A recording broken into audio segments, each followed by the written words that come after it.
Good morning, Melissa. Good morning. It's so nice to meet you. So happy to It's be wonderful here. to see you. So, I guess just first of all, like you said that you've been South Central PA your whole born bred life. Yeah, I was born here, raised here. I grew up in Weigelstown. Yeah. My family's been here forever. We're like squirrels. Nice. That's how my family is too. I used to say that I was third generation Douglasville.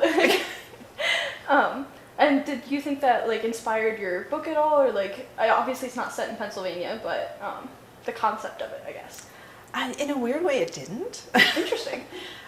What I saw that inspired the book in West Virginia is more of a physical influence than here in New York, where what I feel like, especially in the generation that I grew up in New York, was more of a cultural influence. That Pennsylvania Dutch influence was very strong then. That makes sense. So what brought you down to West Virginia to begin with? You said it was more of like sort of a calling. My husband's family's from West Virginia. Oh, nice. And so we would go down there for family reunions. And the first time we went down there, I was just like so completely disoriented by this place. Because we're talking extreme southern tip of West Virginia, deep in the Appalachian Plateau. And once you get off those main highways, you are just enveloped in mountains. You cannot see anything else. And so you are just cut off from the rest of the world. And that, coming from all of these rolling hills in New York, was very alien to me. And so that was really, I'm thinking, why did people stay here? I mean, I understood why they came there in the first place, but with the coal industry dying out, I wondered why would they stay? So did you sort of take that journey with Remy? Like, why would I stay? Oh wait, maybe I do want to stay.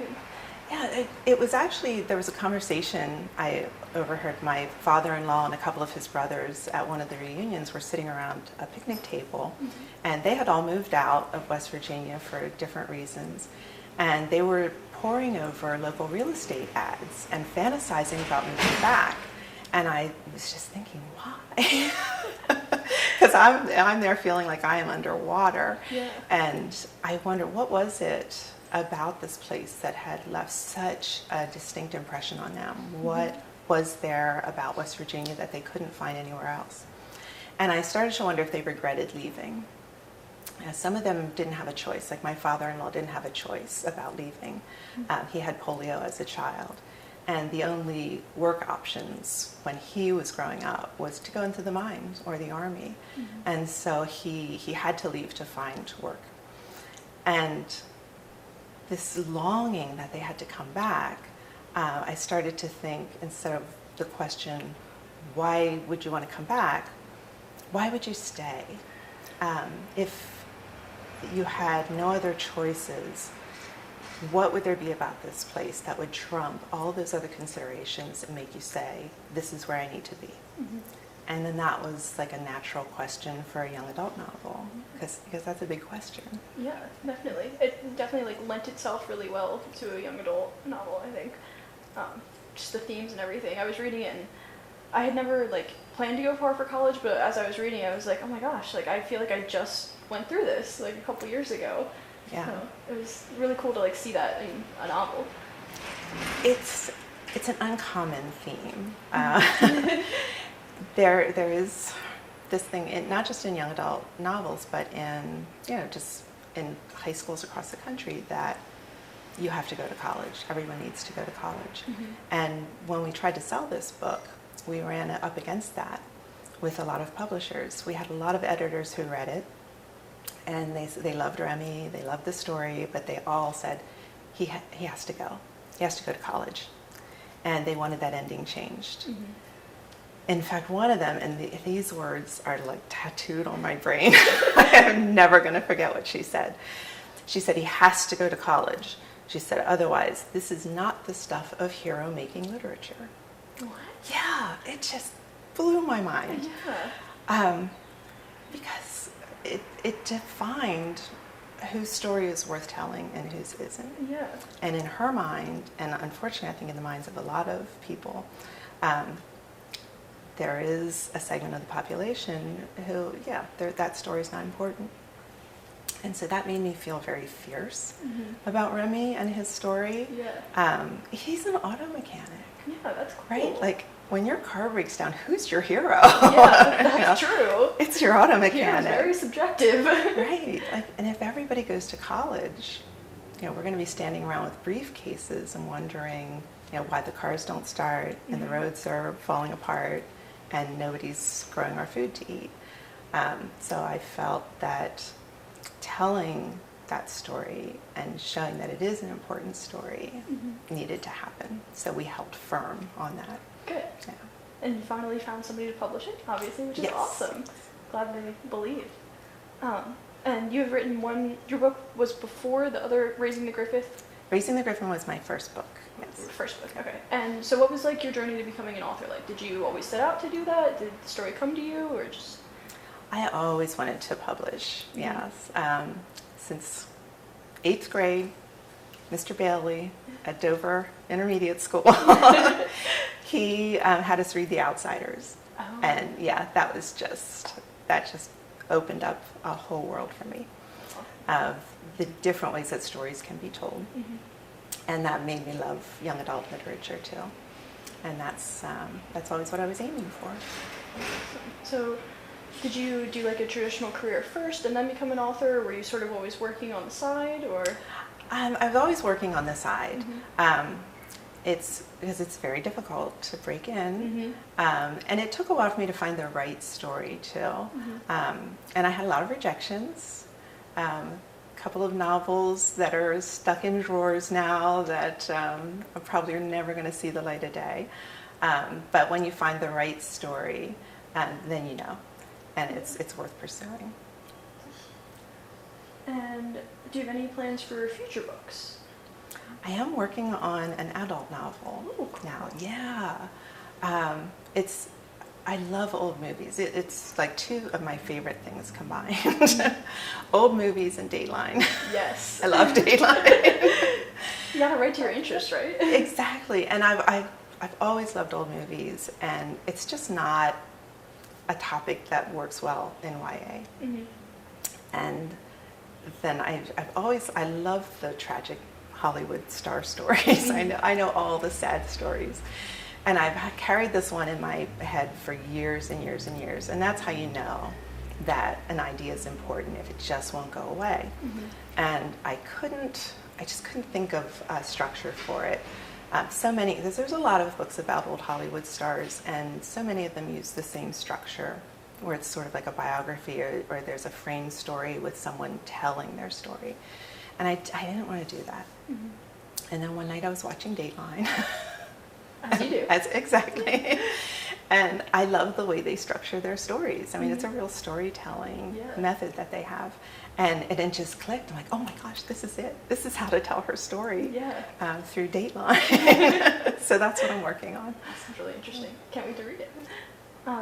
And going back to Funny How Things Change for a second, did you have to do any like specific research, or was it more just like being down there and experiencing everything yourself? It's a combination of those things. Because when you are there, because it's so immersive, you can't help but absorb that atmosphere and the landscape. I mean, it's just everywhere. But then there are topics in the book, like the mountaintop removal mining method. That when I started writing the book, I had no idea that was even going to be part of it. But as I was writing, and this idea of how important the landscape was to Remy, and the environment was, it's really hard to ignore the environmental issues in West Virginia. And so I started researching those topics, and I couldn't go to an actual site because there's security and all of that. But we went to a reclaimed site. So mountaintop removal mining, what they do is, it's an extreme method of extracting coal. And they have this massive machine called a dragline, and it just literally removes the top of the mountain and dumps it into the valley. And then they get the coal out, and then they're legally required to do what they call reclaim the mountain. But that's impossible at that point. So they just kind of dump everything back on top, and they plant a couple of trees. Yeah. It's like, well, that's not exactly the way it Here's was. a Band-Aid. Yeah. So we went to one of these places. They had turned it into a golf course. Oh my gosh. Was it flat enough? Yeah, it's because Oh my gosh, they didn't even bother dumping everything back on the top. It's just like flat. They're like, golf course, good. So, and here's this golf course in the middle of nowhere, West Virginia. And I thought, this is just ridiculous. Yeah. I had never heard of that either until reading your book, and I was curious. Like, I couldn't picture in my head like what Remy was seeing, so I like looked up a picture and I was like, oh my god, like that's horrible. It's dramatic. Yeah. Yes. Like, he said it, like, shit, you said it changes the whole landscape, like, everything. Yeah.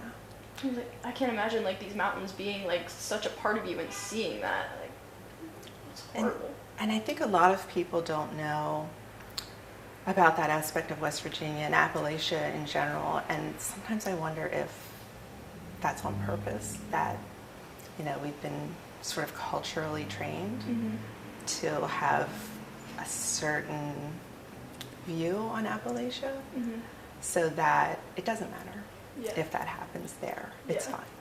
Just brush that under the rug. It's a very good point, honestly.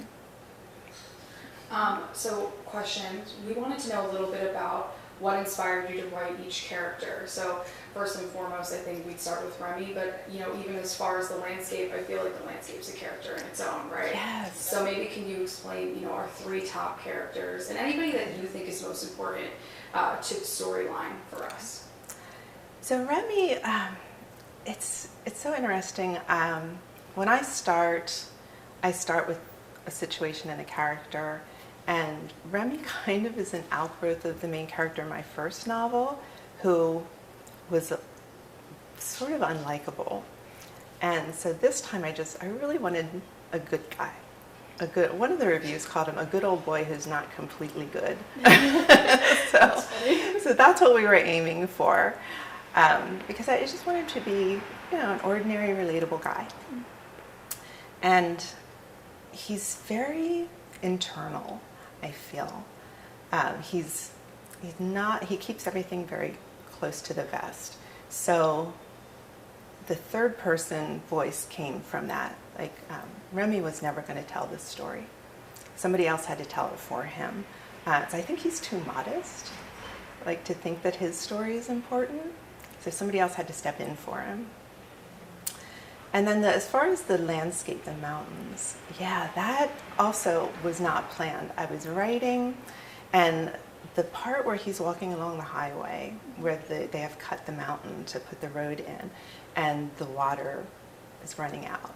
And there actually is a spot outside the town where my father-in-law grew up, and where the water drips down. And I thought, that's like the veins or the mountains. And I realized that landscape is so important and so big that it needs that importance of being a character. So I tried not to go overboard with anthropomorphic details, like just enough so that you get that feeling, like when he walks through the breadth of the mountain. And also to keep it in Remy's point of view, that these were things that he just lived with every day, and that he had absorbed, not that he was walking along every day and going, oh my gosh, this wonderful place where I live. It's just, to him it was just home. And I guess the other character that I think, besides I love his dad. I love his dad so much. Because I think that was the example from Remy of how, you can make those individual choices and make them work for you when everyone else around you is saying, you shouldn't be doing this. His dad seemed to me like I can't think of the word right now, but like the epitome, there we go. The epitome of like the West Virginia, like born and raised and never leaving. Yes, yeah. He was made of the mountains. He knew his mind. Yeah.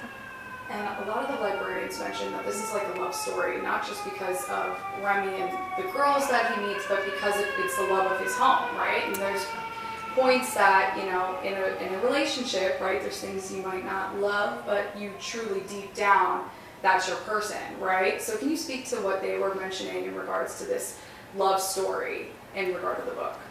I love that. I love that they saw it that way. Because you could like superficially look at it and see, it's a love triangle with Remy and Lisa and Dana, the artist who comes in from other lands. But it really is, the love story is Remy and his home, Remy in the mountains. And the girls are just there to provide different perspectives on the choices that he has in front of him. And I think they both highlight the difficulties and the good things about, like you said, it takes work in a relationship. And his relationship is with his home. And so the girls highlight what that work will have to be for him. Especially as a teenager. I mean, your whole world is in front of you, right? And there's so many paths you can take, and I feel like it was path one, right? Let's go to college, let's do the thing, let's be together, let's figure it out. Then there's this new girl, right? And then there's dad, you know what I mean? There's all these different ways to go. There's no wrong way, but when you're a teenager, right? Yeah. That feels like the biggest decision put on your shoulders. And it's tough too, the love story part of it. It's a little bit of a tough sell to a teenager, because when you're in that first love, you really think that's it. I mean, I remember that. And you don't, it's hard to consider that there are other choices that you can make, that maybe it's not the best idea to chase this first passionate love and to mold your world around that. Yeah, I thought it was interesting, like, being from up here, when Dana would say to him, like, you know, you don't have to do that, right? And he was, like, flabbergasted by that. I was like, she's right. But, like, yeah, like, it just never occurred to him. Especially, I mean, not that it had anything to do with first love, but I was just thinking that. But, yeah. And we want to just know about your journey a little bit more, you know, from when you started to here you are now. I know you mentioned that it was always your goal to get published. Did you hit any roadblocks along the way? You know, what did the journey look like from start, middle to end to here we are today? Not the end, of course, because we have more coming, but, you know, figuratively. Oh, there are so many roadblocks, yeah. And so many of them are internal roadblocks, lots of self-doubt. And it's really, rejection's very difficult. I'm sure the authors that you've spoken to have talked about that as well. So you have to just be determined. And I think that those are the writers who get to where they want to get, is they don't give up. So the rejections, you take a hard look at them after you cry and stomp around the room. You go back and you read it and you go, okay, what is she talking about? What do I need to do? Is she right or is she wrong? Because sometimes they're wrong. And so you have to develop that sense of knowing the importance, like the editor who wanted me to change my story. You have to develop that sense of when you need to stand firm and when you need to adjust what you're doing. And sometimes that's a long, hard lesson, and it was for me. It took me a very long time and a lot of false starts until I got the right story and the right attitude. And then after Funny How Things Change, I was a little disillusioned with publishing, and so I kind of drifted away from writing for a while. I did some teaching at the Highlights Foundation, and that kind of helped me get back into it, seeing other people working and being so passionate about their work. And then I fell into fan fiction. And yeah. And that kind of revived that pure joy of writing, because there are no expectations there.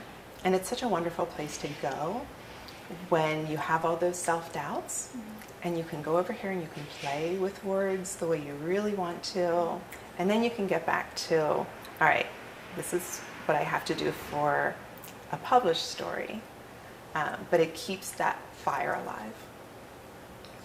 Especially if you have to deal with, you know, revisions coming back and people almost putting those roadblocks up for you. Like you said, there are some internal, but when you have the external, that makes it even harder, I imagine. I really struggle with revision. Most of my writer friends will say that's their favorite part of writing. They love the nuts and bolts of revision. And to me, it was very difficult going through the revision on my first book, because I had already told the story. And I didn't understand how to deconstruct it and put it back together. And my editor on the first book gave me the best advice. It's really concise. She said, you write the first draft for yourself and you revise for the reader. It's literally, the word revise means to reseed. And so when you revise, you're looking at the book from the reader's point of view. And that helps enormously in being able to see where I was not being clear enough for the reader, or I was being too clear. Like I have a tendency to hammer things home, and you have to leave room for the reader to make connections on their own. And I guess my last question, would you like the viewers to know a little bit about your educational background and your career choice, like what you were doing on the side? Because this is a Meet the Author piece, so they really want to get to know you too. So do you have anything that you'd like to add, maybe about, did you major in English, things like that, that we can include? Yeah, I did not go to college, like Remy. And it's funny now because so many writers feel like they need to get an MFA, and you don't really. There are so many ways to tell a story, and so many voices that need to be heard, that there is no one way to train a writer. So I found my way through reading books, and you can train yourself. So I would say that if you want to write and you feel like the main roadblock to you is education, don't worry about that. Find what you want to say. And is that what you would tell others in your position now that are maybe aspiring to be an author like you? That's the best advice you have for them going forward? Yeah, it's very trite. You hear this all the time. Like the number one advice that writers give to other writers is read, read, read. Read in the genre you want to write. You should read 100 books in that genre before you write. And that's your education. Is there anything else you'd like to add for us today? No, just this is such a wonderful chance to sit down and have a chat about books and in this beautiful store. And I hope everybody comes out and reads more books. Absolutely. Agree with that.